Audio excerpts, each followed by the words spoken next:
Setiap tanggal 23 Juli, Indonesia memperingati Hari Anak Nasional. Di momen peringatan ke-41 ini, Hari Anak Nasional mengangkat tema Anak Hebat Indonesia Kuat menuju Indonesia Emas 2045 dengan salah satu subtema Anak Cerdas Digital, Aman dan Positif di Dunia Maya, turut memperkuat pesan peringatan Hari Anak Nasional 2025.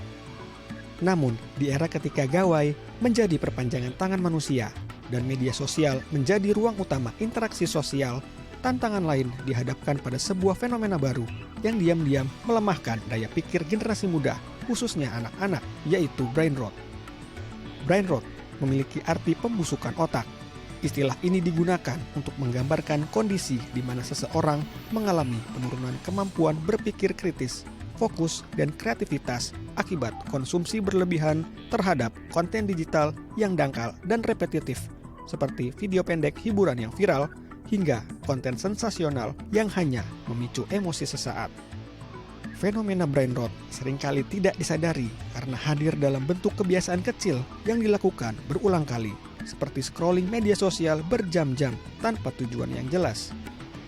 Otak manusia yang seharusnya terus diasah dengan berpikir mendalam, menganalisis, dan berkarya justru terjebak dalam rutinitas konsumsi instan.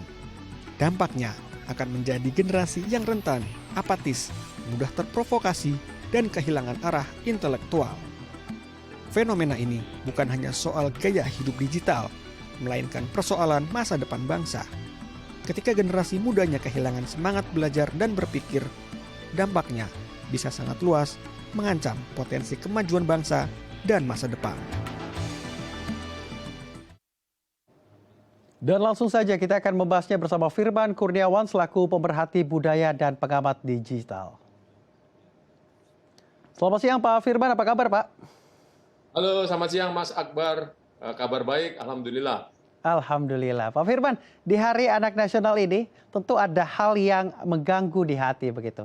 Di era digital, disrupsi digital tentu ini membangunkan satu generasi yang bisa dibilang ini sebuah ancaman yang disebut dengan brain rot dan juga doom scrolling. Kalau Anda sendiri mendefinisikan brain rot itu seperti apa Pak Firman? Ya, sebetulnya brain rot ini merupakan istilah psikologis dan di tahun 2024 oleh Oxford Dictionary dinobatkan sebagai Word of Year 2024. Itu sebuah fenomena melemahnya atau lebih ekstrimnya adalah membusuknya otak akibat terpapar oleh konten-konten yang tidak memberikan tantangan, konten-konten yang dalam istilah kita receh, tapi intensitasnya sangat tinggi. Nah, sehingga otak ini tidak mendapatkan tadi tantangan untuk berpikir lebih dalam, untuk berkonsentrasi, mempertahankan perhatian, sehingga tadi fungsinya menjadi melemah. Seperti itu kurang lebih yang disebut brain rot. Mengapa konten instan seperti Reels, TikTok begitu dapat merubah pola dan perilaku anak serta perkembangan kognitifnya Pak Firman? Ini seringkali juga dikaitkan dengan intensitas temanya yang cepat sekali berubah, sehingga kita ini tidak mempunyai kesempatan untuk mencernanya lebih dalam. Otak tidak memperoleh tantangan.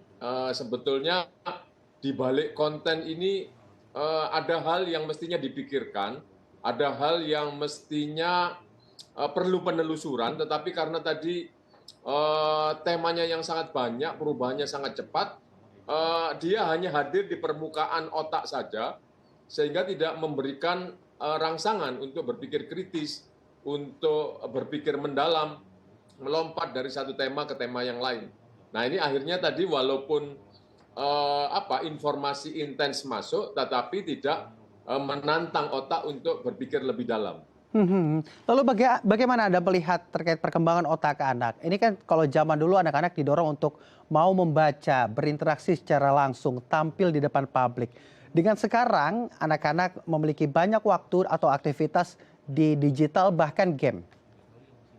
Ya betul. Dengan membaca itu sebetulnya kita membutuhkan ketekunan, perhatian yang harus bertahan, itu pertama. Kemudian ketika sebuah bacaan ini diselami, itu akan muncul namanya theater of mind. Jadi muncul imajinasi, muncul sebuah adegan yang ada di dalam otak, yang kemudian itu membuat otak menjadi lebih kuat, lebih berfungsi, dan kemudian juga dari informasi-informasi berbasis bahan bacaan itu akan terbentuk sintesa pengetahuan. Nah, kalau dikaitkan dengan konten media sosial yang sudah ada audionya, ada visualnya, sudah tergambar dengan jelas, tidak ada imajinasi yang harus dilibatkan di sana, tapi juga tadi temanya yang berubah sangat cepat, itu akhirnya tidak menimbulkan kesan, tidak masuk dari memori jangka pendek ke jangka menengah, yang kemudian membentuk ingatan yang tajam. Jadi bagian dari otak tertentu itu justru tidak berfungsi, dia hanya dilewati informasi-informasi. Jadi gejalanya kalau kita melihat adik-adik kita, anak-anak muda, itu gampang lupa, itu bukan karena faktor umur, tetapi tadi karena informasi ini tidak masuk dan tercerna masuk ke dalam memori jangka menengah dan jangka panjang mereka. Nah ini tadi karena beban yang diberikan terlalu banyak, tetapi tidak direspon dengan cara yang benar. Oke, artinya ini akan menjadi sebuah ancaman dalam satu generasi begitu Pak Firman ya. Artinya pemerintah juga harus memberikan tanggapan serius. Kalau Anda melihatnya, bagaimana pemerintah menanggapi fenomena ini? Sebetulnya seperti pembatasan usia, ada peraturan pemerintah yang disebut PP Tunas dan sebagainya. Itu kan sebuah upaya untuk membatasi usia anak yang diizinkan menggunakan media sosial. Tapi menurut saya selain itu juga perlu aktivitas yang lebih nyata, misalnya para guru di sekolah menggerakkan kembali kegemaran anak untuk membaca, para orang tua mengajak anak-anak untuk beraktivitas di luar rumah, memberikan rangsangan-rangsangan otak agar berkembang, jadi tidak pasif. Kalau kita lihat material-material seperti media sosial sama juga material tontonan di televisi atau seperti audio di radio, itu kan otak ini pasif. Kita bisa mengerjakan sesuatu itu sambil tadi menonton televisi dengan memasak misalnya, melakukan aktivitas lain begitu ya. Radio sambil mengerjakan PR. Ini artinya sebetulnya informasi itu masuk dalam keadaan pasif. Nah, di media sosial itu juga selain pasif itu juga sudah tersedia audio dan visualnya, sehingga tadi imajinasi dan theater of mind itu tidak berkembang. Nah, sehingga aktivitas-aktivitas yang tadi perlu didorong adalah aktivitas yang mengaktifkan kognisi anak. Nah, ini perlu dirancang oleh pemerintah, oleh para orang tua, oleh komunitas itu untuk mengaktifkan anak lebih menggunakan kognisinya. Baik, perlu adanya literasi digital yang cakap begitu ya untuk membentuk sebuah generasi karena ini benar-benar menjadi ancaman serius di era saat ini. Terima kasih Pak Firman telah berbagi bersama kami di Halo Indonesia. Pemirsa, usai jeda kami akan melanjutkan perbincangan kita mengenai ancaman brand rot terhadap anak-anak. Tetap di Halo Indonesia.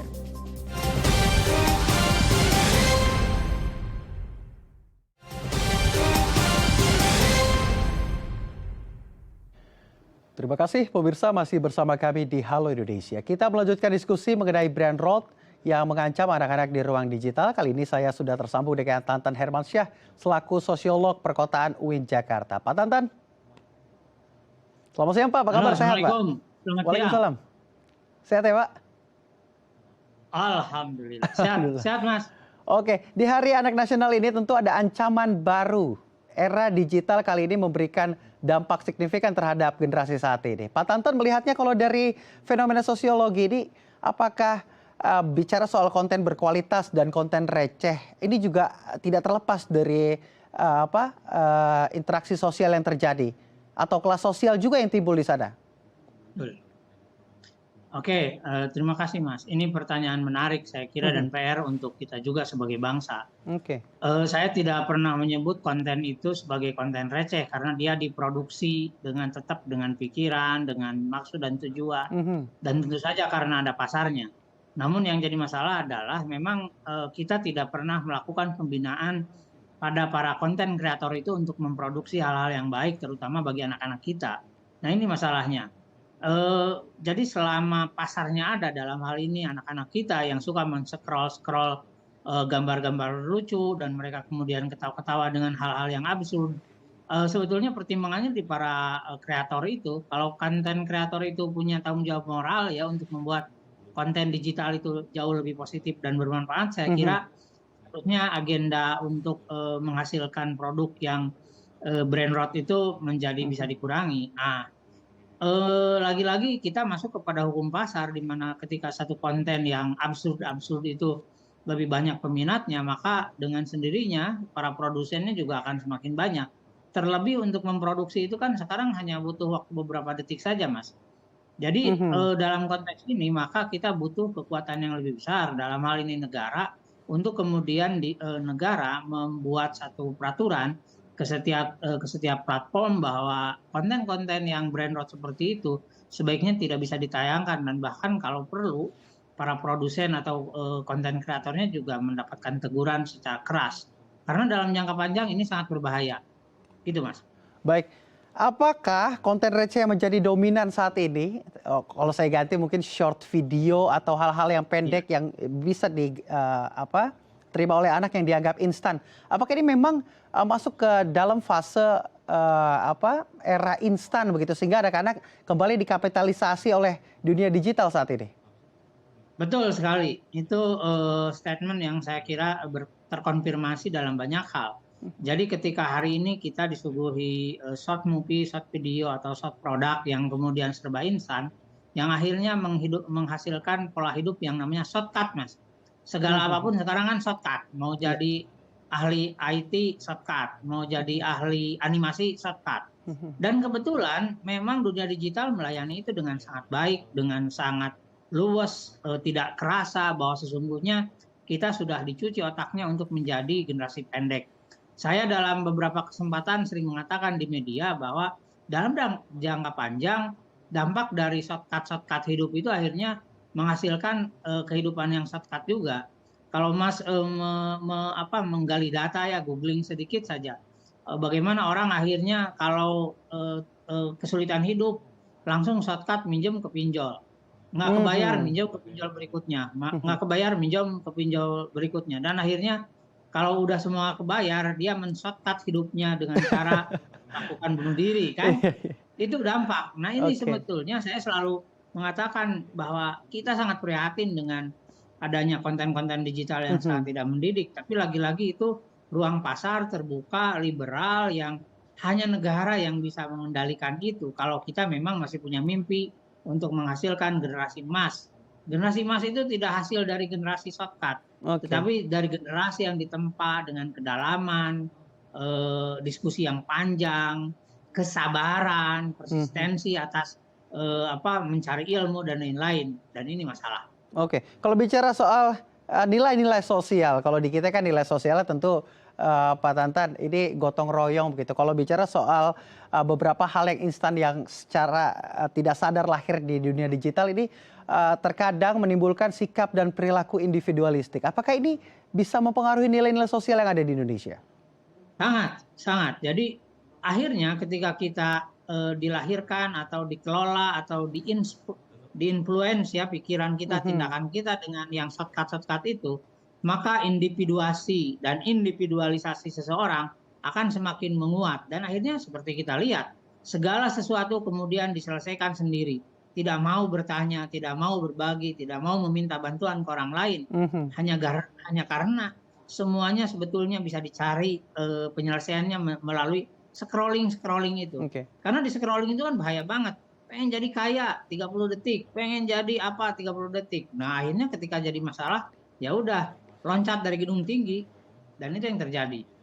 Baik, apa langkah yang konkret ini, jangan main-main begitu Pak Tantan ya, karena kan hari ini kita sama-sama berkomitmen untuk membentuk sebuah generasi emas di tahun 2045. Apa langkah konkret pemerintah yang pasti yang harus dilakukan terkait digitalisasi ini? Satu, saya kira pemerintah harus punya roadmap bagaimana digitalisasi kehidupan masyarakat Indonesia. Kita tahu kan Mas sekarang ya, sampai 70% anak dari umur 12 sampai 18 tahun itu dia sudah memiliki akun digital, mengakses ruang digital itu berjam-jam. Bahkan di bawah usia 12 tahun, anak-anak juga sudah disuguhi oleh tontonan-tontonan di handphone, di gawai ya, ruang digital juga. Maka sebetulnya ini memang PR besar dari pemerintah bahwa ke depan walau bagaimana kita akan hidup di dua ruang. Yang pertama ruang sosial nyata, yang kedua adalah ruang sosial digital. Nah, roadmap yang kemudian setiap subjek, setiap pelaku, setiap warga bangsa ini hidup di ruang itu harus ada desainnya. Nggak boleh diserahkan ke pasar. Kalau diserahkan ke pasar, maka yang terjadi seperti sekarang. Brand road lah yang lebih banyak ditonton. Sementara video-video edukasi yang 5 menit, 7 menit, apalagi 40 menit ya, itu udah lewat semua, nggak pernah ditonton. Nah, karena apa? Karena memang yang tersedia yang 30 detikan itu. Kalau pemerintah misalnya komit untuk tidak boleh ada lagi video 30 detik, 1,5 menit itu hilang, maka kan otomatis setiap anak, setiap kita yang mengakses ruang digital, walau bagaimanapun harus paling tidak beberapa detik akan melihat. Kalau sekarang kan enggak, scrolling itu berapa detik. Nah, ini masalah.